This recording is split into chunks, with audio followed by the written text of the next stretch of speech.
Lovie po, handang-handa na sa kapamilya comeback matapos manganak. Bilib na bilib ang netizen kay Lovie po dahil sa napakabilis niyang pagbalik sa kanyang dating alindog matapos manganak.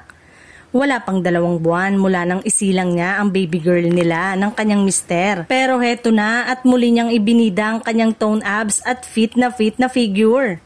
Sa kanyang latest post, suot ni Lovie ang bra top na lalo pang nagpa-highlight sa kanyang natural na kaseksihan. Dahilan para muling umani ng papuri mula sa publiko. Marami ang napapakomment na parang hindi kakapanganak lang ng aktres dahil sa bilis ng pagbabalik niya sa dating forma. Ngunit para kay Lovie, ang pagiging disiplinado at committed sa fitness ang tunay na sikreto. Sa caption niya, yes, she's back at it. Love your body. Ipinapakita niyang proud siya sa kanyang journey bilang bagong mami na patuloy na inaalagaan ang sarili. May dahilan din ng masigasig na pag-exercise ni Lovie. May malaki siyang pinaghahandaan. Ayon sa aktres, babalik siya ng Pilipinas next year para sa isang proyekto ng ABS-CBN Studios.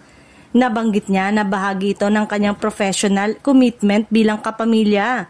At excited siyang tuparin ang obligasyong ito kahit nasa ibang bansa na siya nakabase ngayon. Kahanga-hanga rin ang pagiging warm at grounded ni Lovie sa kabila ng pagiging busy bilang first-time mom.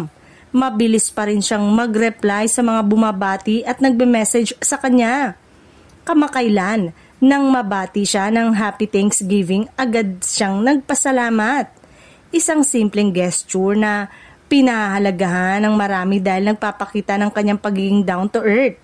Sa kabuuan, isang empowered, glowing at mas handang Lovie po ang inaabangan ng kapamilya fans sa kanyang pagbabalik.